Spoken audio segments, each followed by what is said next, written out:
Bonjour! Alors, eh bien, on se retrouve pour ce mois de juillet-août où je vais parler des films que j'ai vus et des livres que j'ai lus pendant cet été. Alors, cet été, il y a eu le Festival de Cannes. Hein, il a été un peu décalé cette année avec la pandémie, etc. Donc, je suis allé au cinéma, hein, le suivre de loin comme j'ai pu. Et puis d'ailleurs, maintenant que les cinémas sont ouverts, j'en ai profité pour cette période, pour cet été, aller voir un peu plus de films. Hein. Bon, à un moment, j'ai eu un petit coup de peur quand même parce qu'il y a eu le pass sanitaire, là, ou le pass vaccinal, je sais pas trop quoi. Et je me suis dit, comme j'étais pas vraiment à jour, que je pouvais pas rentrer. Mais bon, là, sur Grenoble, il y a quand même des cinémas qui permettent de rentrer sans ce pass. Donc c'est plutôt très bien. Et puis bon, voilà, c'est l'été, hein, donc les week-ends, je pars en vadrouille. Hein, j'ai pris quelques jours de congé pour un peu me balader, profiter de l'été. Par exemple, voilà, j'ai pris quelques jours de congé. Je suis notamment descendu dans l'Aude.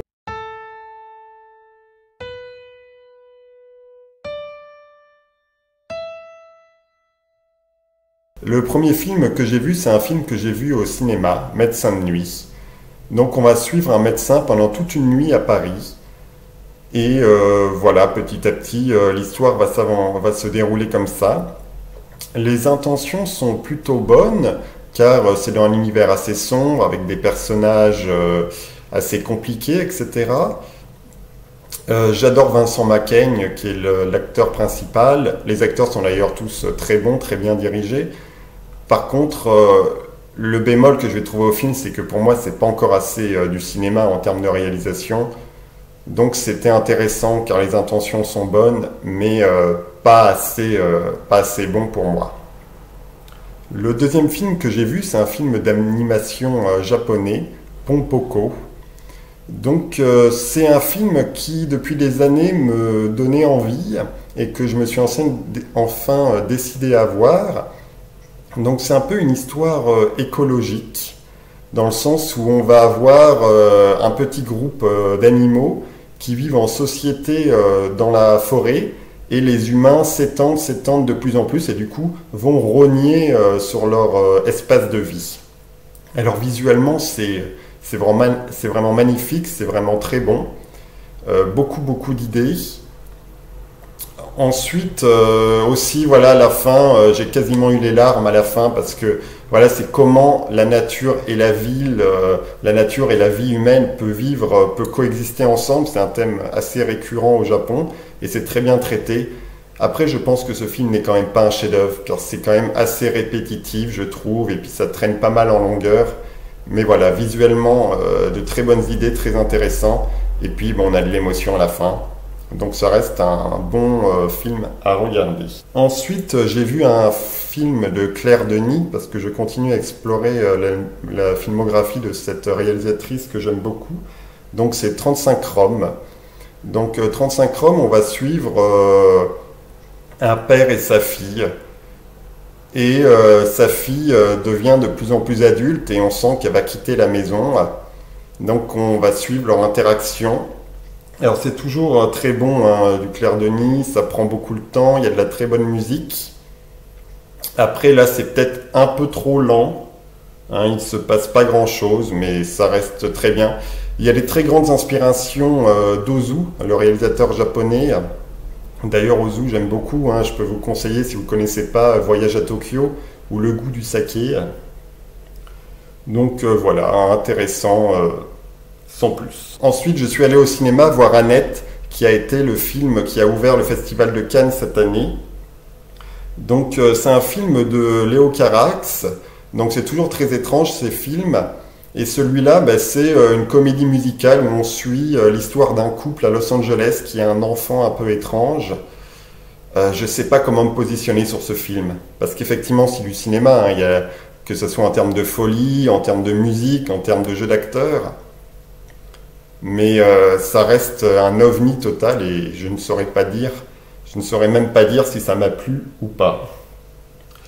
Alors ensuite, je suis allé voir un autre film au cinéma, qui est un autre film qui était sélectionné à Cannes, Benedetta, de Verhoeven. Donc ça va être l'histoire d'une fille qui rentre dans un couvent et qui va, en grandissant, en devenant adulte, elle va tomber sur une autre fille et tomber amoureuse de cette fille, et en même temps elle parle avec Jésus, etc. Donc c'est tout, voilà, c'est un peu cet univers de couvent où tout va super loin en termes de sexe, en termes de violence. Et franchement, j'ai trouvé ça très jouissif. Moi, ce film, j'ai beaucoup aimé. C'était très très bon. Le petit bémol, qui est vraiment un tout petit bémol que je vais trouver à ce film, c'est que je trouve que comme on a un univers un peu religieux, j'aurais bien aimé un peu plus de grâce.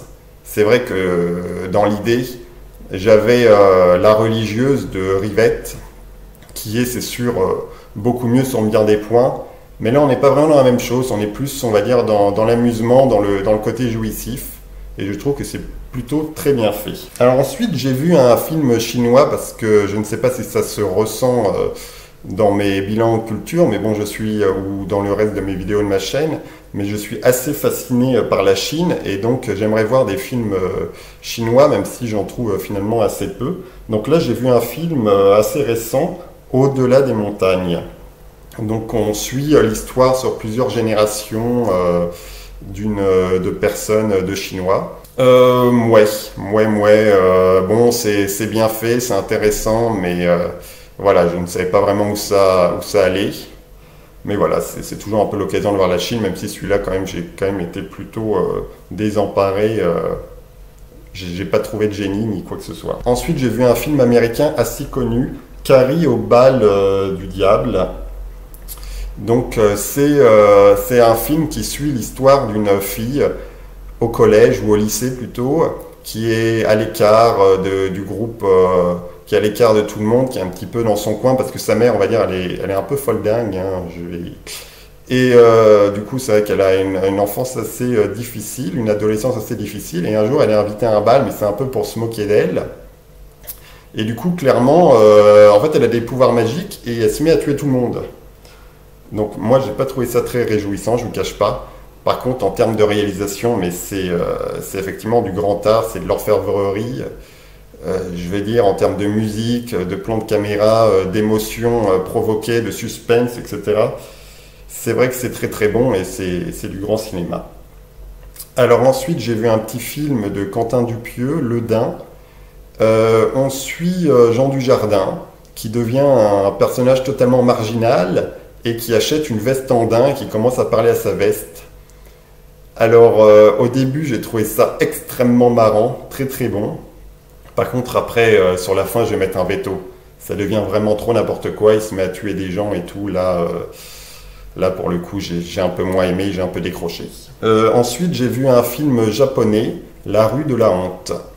Donc c'est un film japonais des années 50 qui, comme le nom l'indique ou le fait comprendre plus ou moins, va suivre des prostituées. Alors c'est plutôt intéressant, très bien fait, ça arrive à véhiculer des émotions, donc très bon.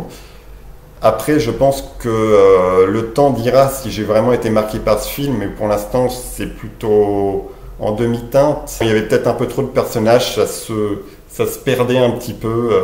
C'était un peu trop confus de mon point de vue. Alors après, j'ai vu un film hongkongais, Time and Tide.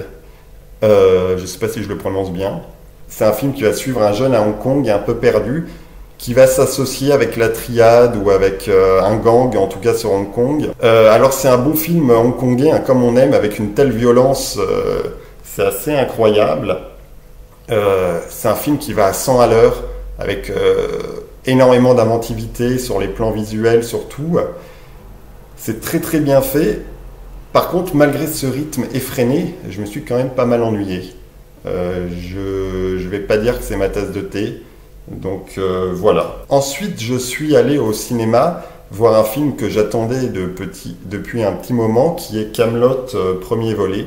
Donc il faut dire que je fais partie de ces gens assez insupportables qui ont vu et revu la série.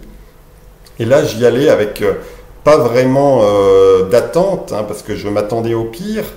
Mais en fait, je crois que ça a été encore pire que ce que je m'attendais, hein, sans être spécialement méchant, parce que c'était pas extrêmement nul, parce que si c'était extrêmement nul, on aurait pu ricaner. Mais là, c'était pas non plus bon. Alors en deux mots, en fait, c'est vraiment la suite de la série, hein, donc Donc voilà, le roi Arthur qui revient dans son royaume et pour reprendre le trône.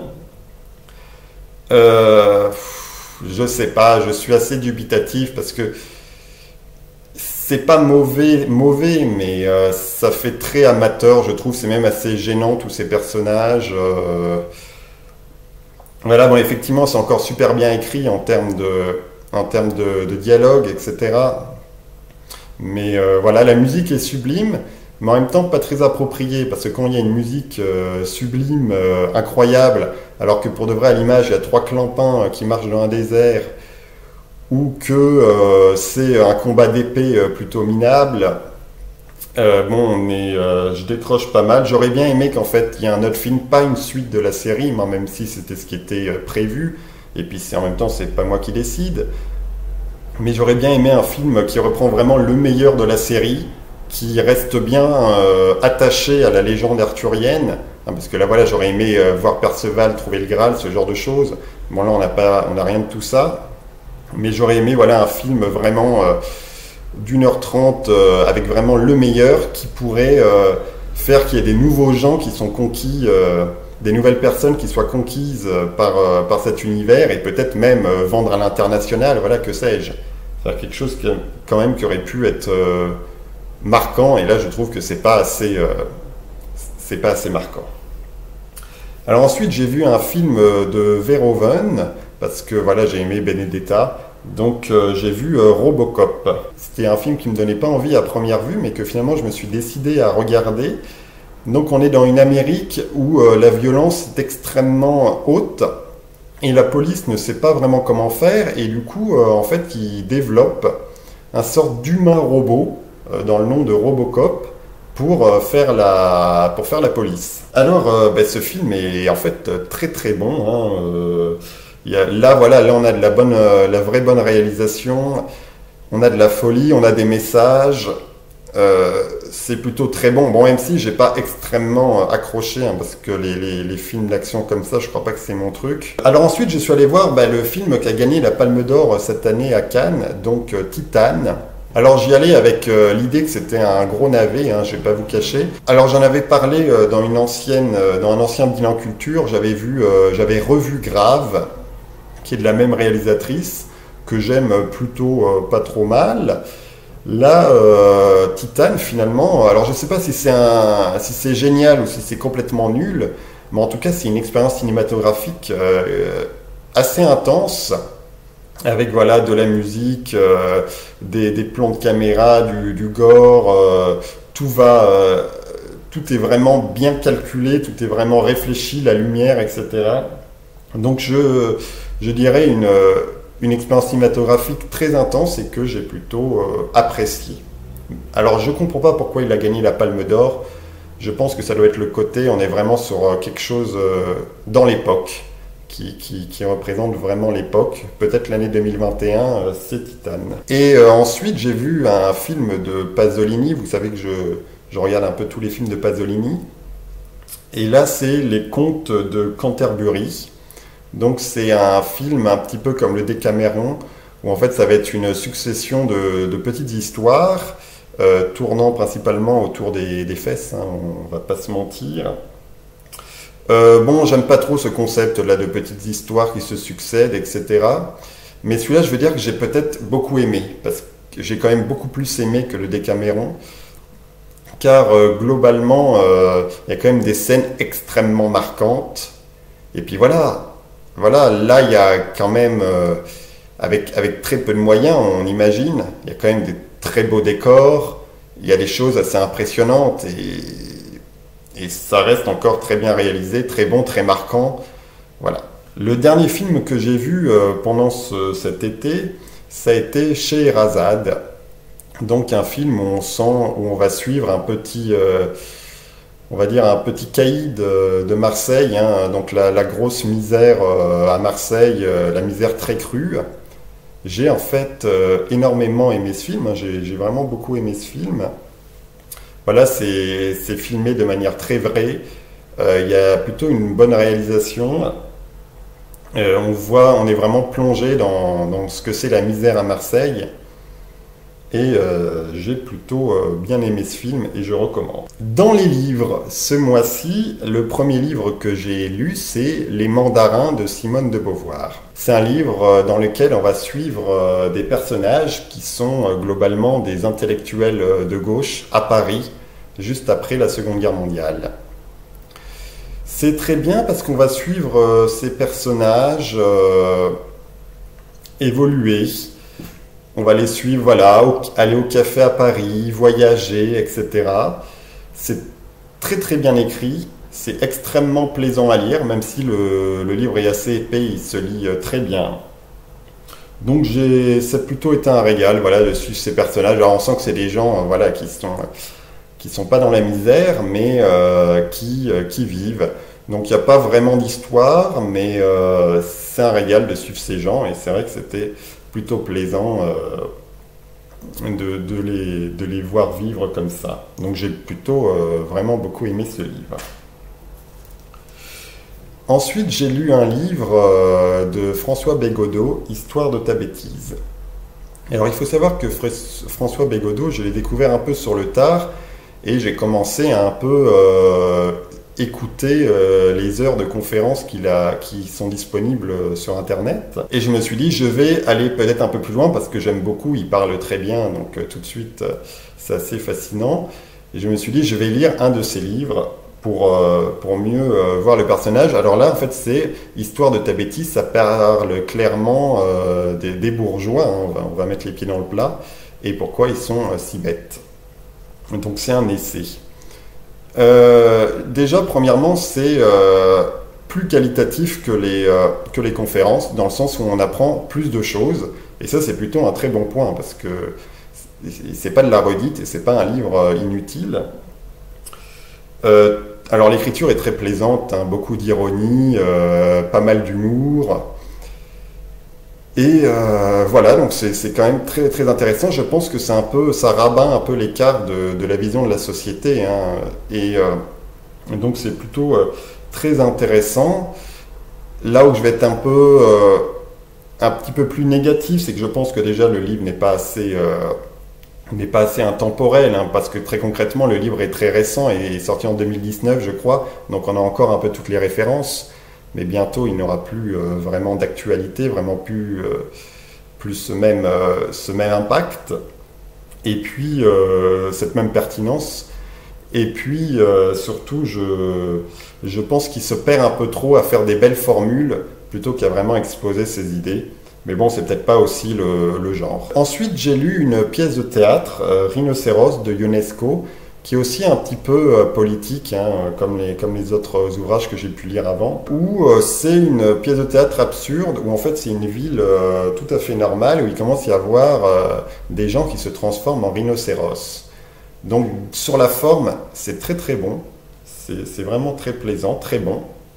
Sur le fond, ça pose un peu question, parce que d'après ce que je comprends, c'est quelque chose qui refuse le conformisme, et on voit très bien les parallèles qui sont faits avec notamment les régimes totalitaires, comment ceux-ci peuvent s'installer. Mais en même temps, il y a un peu une question ouverte sur est-ce que finalement il ne faut pas se conformer. Donc c'est plutôt très intéressant, ça ouvre à la réflexion, et c'est plutôt une lecture que je conseille. Alors ensuite, j'ai lu un petit livre qui est Confession d'un masque de Mishima.